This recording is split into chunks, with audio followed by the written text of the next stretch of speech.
हरियाणा के सोनीपत से चौंकाने वाला मामला सामने आया है। यह मामला जमीन विवाद से जुड़ा हुआ है। विवाद ऐसा कि एक प्रॉपर्टी पर एक ही नाम के अब तक 10 लोग दावा कर चुके हैं। तो क्या है ये पूरा मामला, आइए सिलसिलेवार तरीके से आपको बताते हैं। दरअसल सोनीपत एंटी करप्शन ब्यूरो की टीम ने मनमोहन नाम के 10वें व्यक्ति और उसके साथी को गिरफ्तार किया। इन पर आरोप है कि ये 12 एकड़ जमीन को बेचने की कोशिश कर रहे थे। जमीन सोनीपत के दिल्ली रोड पर गांव सुल्तानपुर के रकबे में आती है, जिसका मालिकाना हक मदन मोहन का है। ये मदन मोहन पंजाब के अमृतसर के रहने वाले थे, जो अब इस दुनिया में नहीं है। लिहाजा इस बात का फायदा उठाते हुए जमीन के लिए अब 10 नकली मनमोहन यादव दावा ठोक चुके हैं, हेराफेरी करने की कोशिश कर चुके हैं। इसी कड़ी में इस बार आरोपी राजेश जैन, जो दिल्ली का रहने वाला है, और राजेश कुमार गोहाना का रहने वाला है, उन्हें इस मामले में हेराफेरी करने के आरोप में गिरफ्तार किया गया है। दोनों आरोपियों को कोर्ट में पेश कर 2 दिन के रिमांड पर लिया गया। वहीं एसीबी की टीम एक अन्य आरोपी की गिरफ्तारी के लिए दबिश दे रही है।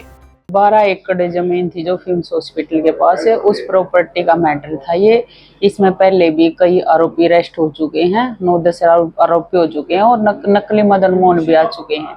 अब ये मदन मोहन, अब ये राजेश, जो एक राजेश जैन तो नकली मदन मोहन है और एक राजेश कुमार है जो यहीं का गुवाने का। 2 अरेस्ट कर रखे हमने। और जो ये राजेश गंवाने का है, जो ये अरेस्ट हो रहा है, इन्होंने और इसके साथियों ने मिलकर न इसकी नकली फर्जी कागजात डॉक्यूमेंट्स तैयार करके इसको असली मदन मोहन बनाकर न इसके नाम वो प्रॉपर्टी करवा ली थी। जो जिस मैटर में फर्जी खरीदार और वो आ चुके थे, जो पैसों का काफी घोटाला कर रहे थे। जो 2 आरोपी अरेस्ट हो चुके हैं, बाकी की तफ्तीश चल रही है। 2 दिन के रिमांड पर अलग अलग। राजेश जैन कहाँ का रहने वाला है? राजेश जैन है, ये चांदनी चौक दिल्ली का है। ये मदन मोहन जिसकी जमीन हो कहाँ का रहने वाला है? मदन मोहन है वो अमृतसर का है, वो एक्सपायर हो चुका है। हाँ जी। ये उसकी जगह मदन मोहन बनना चाहता था। ये उसकी जगह फर्जी बनकर मदन मोहन और उसको अपनी प्रॉपर्टी बनना चाहता था जी। अभी वो गिरफ्तार कर लिया। अब दोनों को गिरफ्तार कर चुके। अन्य गिरफ्तारी बकाया है, इसमें तफ्तीश गिरफ्तारी हो सकती है, दर्जन भर गिरफ्तारी और हो सकती है जी। आपको बता दें कि इस 12 एकड़ की जमीन के बारे में अमृतसर के रहने वाले मदन मोहन के बेटे नरेंद्र अग्रवाल को भी नहीं पता था।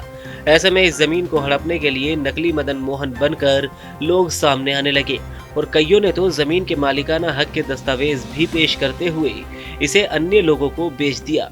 एसीबी ने जनवरी 2021 में इस मामले में कई आरोपियों के खिलाफ केस दर्ज किया था।